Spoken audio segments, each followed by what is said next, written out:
আন্তর্জাতিক অঙ্গনে বাংলাদেশ। আন্তর্জাতিক অঙ্গনে বাংলাদেশের কী বিষয়গুলো স্থান পেয়েছে সেই বিষয় সম্পর্কিত আজকে যে গুরুত্বপূর্ণ প্রশ্নগুলো আমরা জেনে নেব। বাংলাদেশ প্রথম কোন আন্তর্জাতিক সংস্থার সদস্য হয়?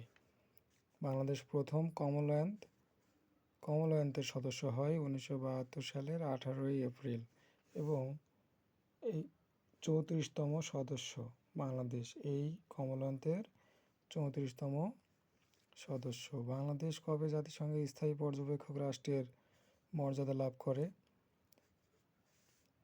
আমরা জানি যে শুধু বাংলাদেশ 1974 সালে সদস্য পায় 17 সেপ্টেম্বর, কিন্তু তার আগে বাংলাদেশ জাতিসংঘের স্থায়ী পর্যবেক্ষক রাষ্ট্রের মর্যাদায় ছিল। সেটা 1972 সালের 17 অক্টোবর।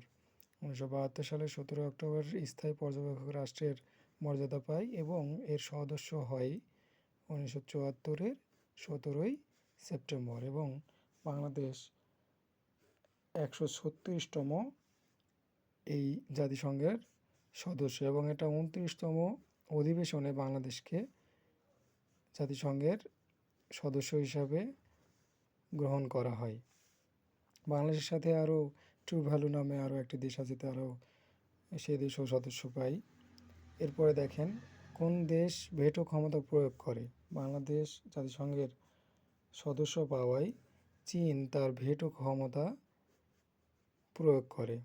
আমরা জানি যে জাতিসংঘের যে 5টা নিরাপত্তা পরিষদের সদস্য রয়েছে তারা এই ভেটো ক্ষমতার অধিকারী এবং এর মধ্যে চীন বাংলাদেশ অন্তর্ভুক্তির কারণে ভেটো ক্ষমতা প্রয়োগ করেছিল।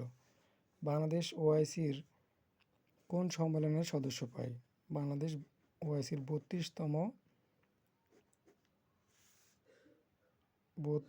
একটা সদস্য এবং পাকিস্তানের লাহোরে 2য় সম্মেলনে বাংলাদেশ ওআইসি এর সদস্য পায় এবং সেটা 1974 সালের 23শে ফেব্রুয়ারি।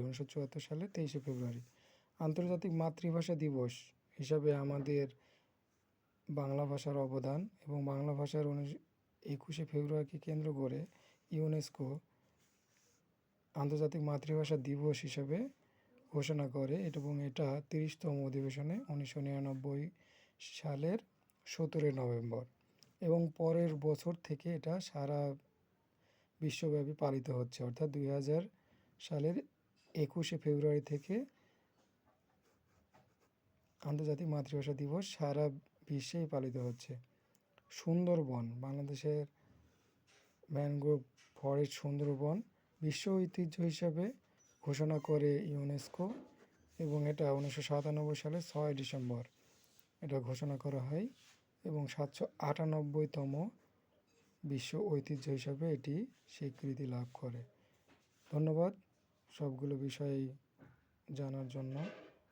পরবর্তী ভিডিও দেখার আমন্ত্রণ জানিয়ে শেষ করছি।